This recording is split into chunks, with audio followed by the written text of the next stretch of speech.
जब भी आपके डॉग को खतरा या डर महसूस होता है तो उसका डिफेंस मैकेनिज्म एक्टिवेट हो जाता है, यानी कि वो अपने शरीर को खतरे से बाहर निकलने के लिए तैयार करने लगता है।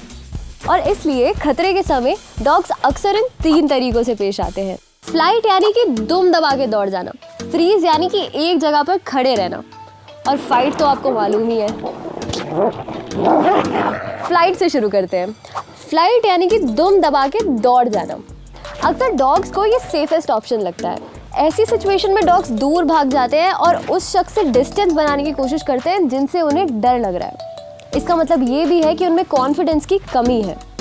लेकिन अगर आपका डॉग दूसरे डॉग्स के साथ है और वो उनकी तरफ देखने के बजाय कहीं और देख रहा है या उनसे भागने की कोशिश कर रहा है, तो इसका मतलब ये है कि कमी उसके कॉन्फिडेंस में नहीं है, वो बस उनके साथ खेलना नहीं चाहता। तो इन 2 सिचुएशंस में कंफ्यूज मत हो जाइएगा।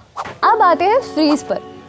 खतरे का अंदेशा होने पर आपका डॉग एक जगह टिक भी सकता है, जिसे फ्रीज कहा जाता है। अब ये फ्रीज भी 3 तरीके के होते हैं। सबमिसिव फ्रीज यानी कि जिससे उन्हें खतरा फील हो रहा है उनके सामने झुक जाना। एसर्टिव फ्रीज यानी कि दृढ़ता से खड़े रहना। और अग्रेसिव फ्रीज यानी कि आक्रामक तरीके से पेश आना। सबमिसिव फ्रीज के दौरान आपके डॉग को जिससे भी खतरा महसूस हो रहा है वह उनके सामने झुक जाते हैं और ये बताने की कोशिश करते हैं कि भाई मैं तुम्हारे लिए खतरा नहीं हूँ, मुझे छोड़ दो। इस तरीके से वो अपने सामने वाले खतरे को बड़ा दिखाते हैं और उन्हें शांत करने की कोशिश करते हैं।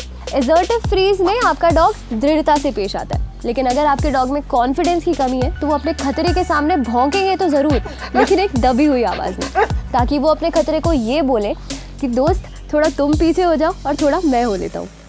लेकिन अगर आपके डॉग में कॉन्फिडेंस भरपूर है तो वो पीछे ना हटकर दोस्ती का हाथ बढ़ाने की कोशिश करेंगे, जिसमें कि वो पूंछ हिलाएंगे, लेकिन उसी के साथ वो एक वार्निंग भी देंगे कि दोस्त इससे आगे मत आना। इस वार्निंग के बावजूद भी अगर सामने वाला खतरा दोस्ती ना एक्सेप्ट करके आगे बढ़ रहा हो तो आपका डॉग एक लास्ट वार्निंग देता है, जिसमें कि उसकी पूंछ एकदम स्ट्रेट खड़ी होती है और इसका मतलब ये है कि दोस्त तुम लाइन क्रॉस कर रहे हो। और फिर आता है अग्रेसिव फ्रीज, जिसमें वो डरावनी दिखने की कोशिश करते हैं, जैसे कि दांत दिखाना, गुर्राना, लगातार भौंकना। और अगर आपके डॉग ने कोई लीश पहनी है तो वो लीश खींच के कूदने की भी कोशिश करेंगे। अगर ये सारे साइंस भी नज़रअंदाज हो जाते हैं तो फिर आपका डॉग अटैक कर देता है। अब अगर ऐसी सिचुएशंस को आप अच्छे से हैंडल कर लेते हैं और अपने डॉग को कंफर्टेबल फील करवा देते हैं तो ये आपके और आपके डॉग की कम्युनिकेशन को स्ट्रॉन्ग करता है। साथ ही आपके डॉग में भरपूर कॉन्फिडेंस लाता है और अगर अगली बार कोई खतरा आया तो आपका डॉग सबसे पहले आपकी तरफ देखेगा।